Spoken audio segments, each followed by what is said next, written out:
Ahogy megláttam a két kocsikeréknyi sajtot a konyhapulton, már tudtam, hogy jó helyen járunk. Simon Wintermans egy igazi holland vacsorára invitált meg az otthonába. Lesz egy holland sajtfondű, ami végül is ugyanaz, mint a svájci sajtfondű, csak nagy különbsége annyi, hogy ez holland sajtokat csinál. Persze egy igazi sajtfondűhöz frissen sült házi kenyér dukál, így Simon először is nekiáll a tészta összeállításának. A fehérhez kever egy kis graham lisztet, vízben oldott élesztőt, kőmozsárban összetört horvát tengerisóval és különböző olajokkal ízesíti a tésztát. Kerül bele olíva és dióolaj, na meg, hogy is mondják magyarul? Pompumpét oli, Katalin, az mi? Tökmak. Köszönöm. Igen, Simonnak segítsége is akad a vacsora elkészítésében. Kisebbik lánya Katalin nem csak a fordításban közreműködik, már a fokhagymát aprítja a fondűhöz. De térjünk vissza a kenyértésztához. Simon elárulja, hogy attól lesz igazán egyedi a kenyerünk, ha különböző magokkal is megbolondítjuk. Szezám, napraforgó, sőt még mák is kerül a tésztába, persze csak akkor, ha már szépen megpirultak a száraz serpenyőben. Na most már jó kezdeni. Aztán mindezt jól összekeverni, dagasztani alaposan.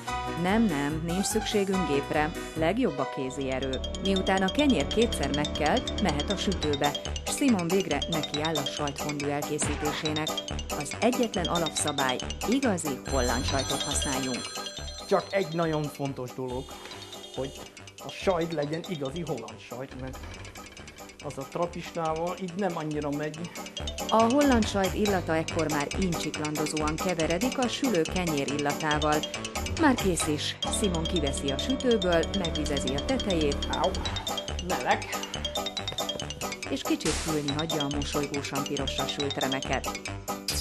Amíg a kenyér hűl, előveszi a speciális vasból készült, de zománcozott fondűedényt. Jól bedörzsöli fokhagymával és beleönti a fehérbort, a felaprított fokhagymát és felforralja. Ez viszont az egyetlen, ami fontos a sajtfondúnak, hogy a bor meg a sajt mennyiség az stimmeljen. Ekkor kerül bele folytonos keverés mellett a reszelt sajt, majd végül az igazi magyar cseresznyepálinkával elkevert kukoricaliszt teszi teljesen homogénné, szinte sejmes állagú fondünket. Na még egy kis só, bors, cseppnyi szerecsendió, s már kész is a holland mártogatós. Na, gyerekek, itt a vacsi, holland sajt. Az éhes asztaltársaságnak már nincs is más dolga, mint a friss felkockázott házi kenyeret felszúrni a fondűvillára, alaposan megmátogatni az asztalon egy kis spiritus égővel melegen tartott sajtmártásban, és hám bekapni. Csak egyre kell vigyázni. Aki ledobja a kis kenyerét a fondúba, az büntetést kap.